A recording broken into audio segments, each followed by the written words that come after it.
خان صاحب آپ نے تو اتنی زبردست کتاب بھی لکھ رکھی ہے اور آپ تاریخ کے بہت گواہ بھی ہیں، جو پاکستان کی تاریخ ہے اور خاص کر کے عدالتی تاریخ. کیا آپ کو لگتا ہے کہ کوئی انتخاب ایسا ہوا ہے جس پہ انگلی نہ اٹھی، اور کیا آپ سمجھتے ہیں کہ 2018 کے اندر جو انتخابات ہوئے تھے وہ بھی تحریک انصاف کو جتانے کے لیے ہوئے تھے؟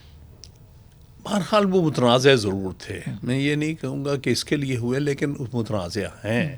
اس میں بھی یہ الزام لگا ہے کہ کسی کو فیورٹ، میں سمجھتا ہوں 2013 میں بھی اسی طرح ہوئے ہیں. 2013 میں بھی بڑی حد تک اس وقت پی ٹی آئی کو باہر رکھنے کے لیے کم از کم پنجاب سے 20 سیٹیں نیشنل اسمبلی کی جو ہم سے لی گئی تھیں اور ان کو پی ایم ایل این کو دی گئی تھی، ان کو واضح میجورٹی دینے کے لیے. پھر بھی انہیں کی میجورٹی ہونی تھی، لیکن اگر فیئر الیکشن ہوتے تو شاید کچھ اور نتائج ہوتے.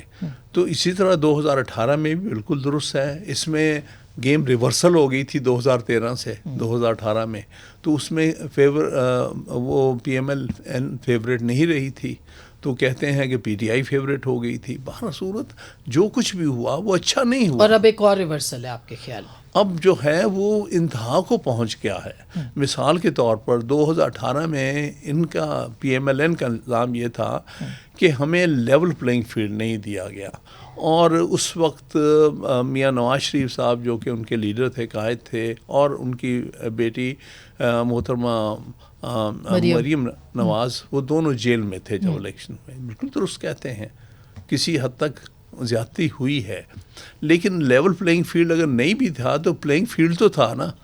اس وقت تو پی ٹی آئی کو پلینگ فیلڈ ہی نہیں دیا جا رہا. اس وقت تو ان کے سارے کارکنان جو ہیں وہ بھی جیلوں میں ہیں، ان کی ساری لیڈرشپ جیلوں میں ہے، لیڈر جو ہے، قائد جو ہے، وہ جیلوں میں. اس کے خلاف 100 سے زیادہ مقدمات غلط قسم کے الٹے سیدھے بنائے گئے ہیں تاکہ اس کو جیل سے نہ نکلنے دیں. چاہے آج اگر اس کو کوئی بیل بھی دیتا ہے تو اگلے دن کینسل کرا دی جاتی ہے، یا کسی اور مقدمے میں ان کو گرفتار کر لیا جاتا ہے. تو یہ سارا کچھ ہو رہا ہے. تو میں یہ کہوں گا پاکستان تحریک انصاف اس وقت پاکستان کی سب سے پاپولر پارٹی ہے. جتنے انہوں نے پولز کرا کے دیکھے ہیں، اپوزیشن نے بھی کرا کے دیکھے ہیں، ان کو یہی پتہ چلا کہ 60%، 70% تک ان کی پاپولیرٹی ہے. اسی طرح عمران خان صاحب اس وقت پاکستان میں سب سے مقبول پارٹی لیڈر ہے اور پولیٹیکل لیڈر ہیں. ان کو باہر رکھ کے کون سے الیکشن جو ہے پی ٹی آئی اور بالکل خان صاحب آپ کی بات درست ہے کہ یہ پاپولیرٹی ظاہر ہے کہ وہ تو جب تک ووٹر ووٹ میں نہیں بدلے گا، ہم اس پہ ہم جج کر رہے ہیں اس وقت، جو کہ ہیر سے ہے. جی